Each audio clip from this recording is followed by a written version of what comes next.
मुगल साम्राज्य भारत के इतिहास का एक महत्वपूर्ण अध्याय है। यह केवल एक राजनीतिक सत्ता नहीं था, बल्कि भारतीय संस्कृति, कला, स्थापत्य, प्रशासन और समाज के विकास का प्रतीक भी बना।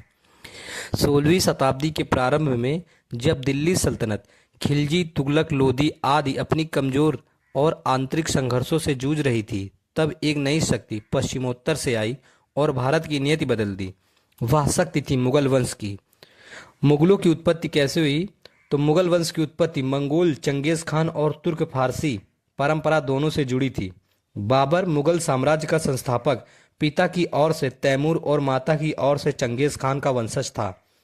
इसी कारण से उसने अपने राज्य को गौरव और वैधता प्रदान करने हेतु इन दोनों महान विजेताओं की विरासत का सहारा लिया।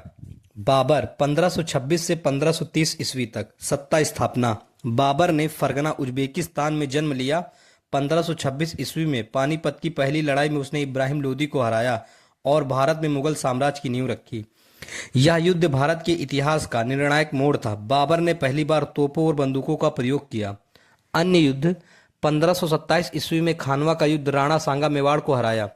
1528 ईस्वी में चंदेरी का युद्ध, मोदिनी राय को परास्त किया। 1529 ईस्वी घाघरा का युद्ध, अफगानों को हराया। योगदान: बाबर ने दिल्ली और आगरा पर नियंत्रण स्थापित किया। उसकी आत्मकथा बाबरनामा फारसी में अनुवादित हुई, जो ऐतिहासिक दृष्टि से महत्वपूर्ण है। हुमायूं 1530 से 1540, पुनः 1555 से 1556। प्रारंभिक चुनौतियां: बाबर की मृत्यु के बाद हुमायूं गद्दी पर बैठा। उसे अफगानों और राजपूतों से लगातार संघर्ष करना पड़ा। शेर शाह सूरी से संघर्ष: 1539 ईस्वी में चौसा का युद्ध, हुमायूं पराजित हुआ। 1540 ईस्वी में कन्नौज का युद्ध, पुनः हारा और भारत से हुमायूं फारस, ईरान भाग गया और लगभग 15 वर्षों तक भटकता रहा। पुनः सत्ता प्राप्ति: 1555 ईस्वी में हुमायूं ने शेरशाह सूरी के उत्तराधिकारियों से दिल्ली छीन ली, लेकिन 1556 ईस्वी में सीढ़ी से गिरने के कारण उसकी मृत्यु हो गई। शेर शाह सूरी 1540 से 1545 ईस्वी। हालांकि वह मुगल नहीं था, परंतु उसके प्रशासनिक सुधारों ने मुगलों की नींव को मजबूत किया। उसने सड़क व्यवस्था, ग्रैंड ट्रंक रोड, सिक्का व्यवस्था, रुपया और जमींदारी व्यवस्था को संगठित किया। न्याय व्यवस्था, डाक व्यवस्था और भूमि मापन की पद्धति उसके योगदान थे। अकबर 1556 से 1605 ईस्वी। प्रारंभिक दौर: हुमायूं की मृत्यु के समय अकबर मात्र 13 वर्ष का था। बैरम का संरक्षक बना। 1556 ईस्वी में पानीपत की दूसरी लड़ाई, अकबर ने सम्राट हेमचंद्र विक्रमादित्य हेमू को हराया। विस्तार नीति: गुजरात, बंगाल, कश्मीर, काबुल, सिंध और दक्कन के कई हिस्से मुगलों में शामिल किए। राजपूतों के साथ सुलह और संधि की नीति अपनाई। प्रशासनिक सुधार: मनसबदारी प्रथा की शुरुआत। दहसाला व्यवस्था, टोडरमल द्वारा भूमि राजस्व प्रणाली, केंद्र और प्रांतीय प्रशासन को सुदृढ़ किया। धार्मिक नीति: प्रारंभ में सहिष्णुता, बाद में दीन-ए इलाही नामक संप्रदाय की स्थापना। इबादत खाना में विभिन्न धर्मों पर चर्चा। संस्कृति व कला: अकबर ने फतेहपुर सीकरी का निर्माण कराया। चित्रकला व स्थापत्य का स्वर्ण युग प्रारंभ हुआ। जहांगीर 1605 से 1627 ईस्वी। प्रमुख घटनाएं: अकबर का पुत्र, उसने न्यायप्रियता दिखाई। जहांगीर की जंजीर ए इंसाफ प्रसिद्ध हुई। नूरजहां पत्नी का राजकारण में बड़ा प्रभाव रहा। संघर्ष: राजपूत विद्रोहों और दक्षिण में संघर्ष। सिखों के पांचवें गुरु, गुरु अर्जुन देव को मृत्युदंड। इंग्लैंड से आई ईस्ट इंडिया कंपनी को व्यापार की अनुमति दी।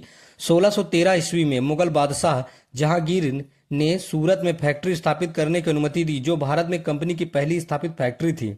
शाहजहां 1628 से 1658 ईस्वी। शाहजहां का काल स्थापत्य कला का स्वर्ण युग माना जाता है। ताजमहल, लाल किला, जामा मस्जिद आदि का निर्माण। शासन: साम्राज्य का विस्तार चरम पर पहुंचा।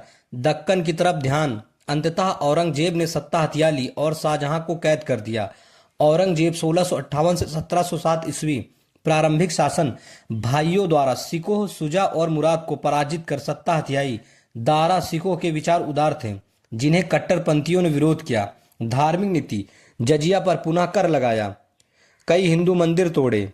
सिखों के 9वें गुरु तेज बहादुर को मृत्युदंड, परंतु अनेक हिंदू सेनापति, राजा जयसिंह, राजा जसवंत सिंह आदि उसके दरबार में भी थे। संघर्ष: दक्कन में मराठों से लगातार युद्ध। शिवाजी और उनके उत्तराधिकारियों से संघर्ष ने साम्राज्य को कमजोर किया।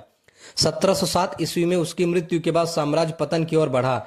उत्तर मुगल 1707 से 1857 ईस्वी। औरंगजेब के बाद मुगल साम्राज्य तेजी से बिखर गया।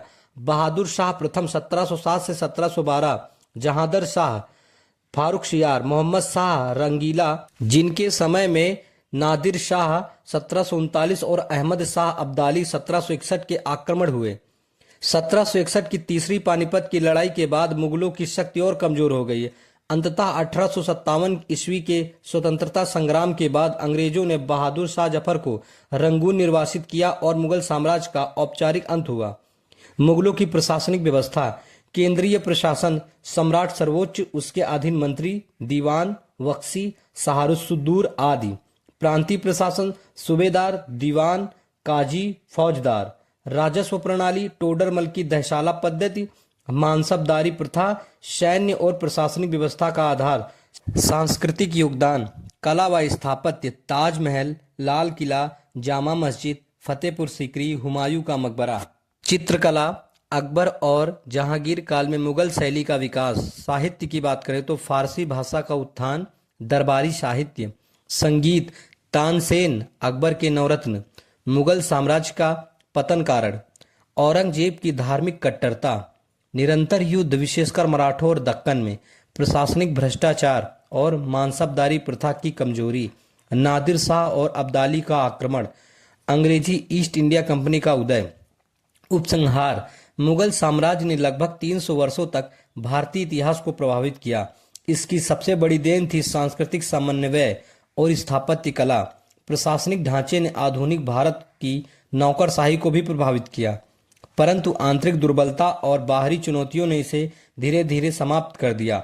1857 के विद्रोह के साथ इसका अंत हुआ, परंतु इसकी छाप आज भी भारतीय संस्कृति, वास्तुकला और समाज में देखी जा सकती है। इसी के साथ समाप्त होता है आपका वीडियो। अगर आपको वीडियो अच्छा लगा तो प्लीज़ हमारे चैनल को लाइक और सब्सक्राइब करना ना भूलें। धन्यवाद।